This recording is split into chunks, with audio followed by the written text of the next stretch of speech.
More now from my exclusive interview with Mary Trump. The president's niece is out with a new memoir, Too Much and Never Enough: How My Family Created the World's Most Dangerous Man. She takes us inside the family relationships that formed Donald Trump. Talk about the relationship between your father and his younger brother. He was about 8 years older? About 7.5, 8, yeah. My dad, when they were younger, included him when he could, but I don't believe that they weren't close. And I think as soon as it became clear my father was not going to be able to continue a Trump management, I think Donald saw an opening. And I want to make something clear. This is very important to me. It's not that my dad wasn't good at it or had no interest in succeeding my grandfather in his company. My grandfather didn't give him a chance and made it impossible for my dad to succeed. President Trump wasn't a fan of it either. He says now, and he has said for the last couple of years, that he regrets the pressure he put on your father. He was also following his dad's script. So I can't fault him necessarily for doing what his father asked him to do. Your father once dumped a plate of mashed potatoes on Donald's head? Yeah, that's one of our favorite family stories. They were really young kids, and I think Donald was maybe 7. And one of his favorite things to do was torment my Uncle Rob, who was a couple of years younger. You know, my grandmother was cooking dinner, and Donald was just being merciless.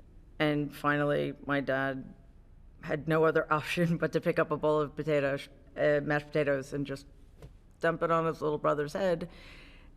And it ended the fight, but I think it also started something, because Donald was humiliated by it, as evidenced by the way he reacts to this story now. There's no sense of humor about it whatsoever. It came up when you were at the White House in April 2017? Yes. Who brought it up? My Aunt Marianne. Yeah, and we know that he doesn't like the story, so I think it was a bit of a dig. According to the conversations you had with her, it doesn't sound like she believed that Donald Trump would be president or should be president. She very emphatically did not believe it would happen or think it should. What did she say? She thought that because he was a man without principle, nobody would vote for him. She was horrified by the white evangelical embrace of his candidacy. And, you know, because she knew that he had no deep convictions about religion one way or the other, and considered going to church a photo op. Talk about Christmas at the Trump house. It was strangely grim and hysterical, often at the same time. It sounds like the dynamic shifted a little bit when Donald married Ivana Yes. Trump. Yes. It was very striking, actually. It was the first instance in which there was a sense of wealth.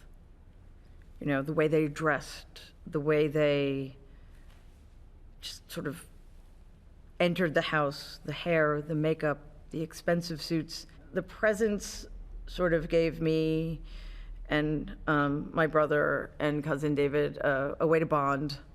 And we sort of had a unofficial competition to see who got the most ludicrous present. I'm proud to say I usually won. What was the first present you got? A 3-pack of Bloomie's underwear. Retail $12. From your uncle? And Aunt Ivana, yes.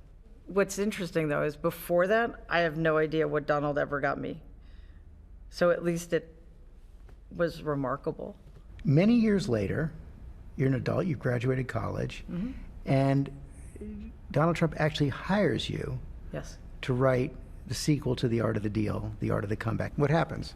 So I got a desk in the back of his office and spent my days going through files and talking to other people in the office and Went out to Las Vegas once, went to Atlantic City a few times, went down to Mar-a-Lago a few times. He wanted me to see, the breadth of the empire, but was never willing to sit down with me for an interview.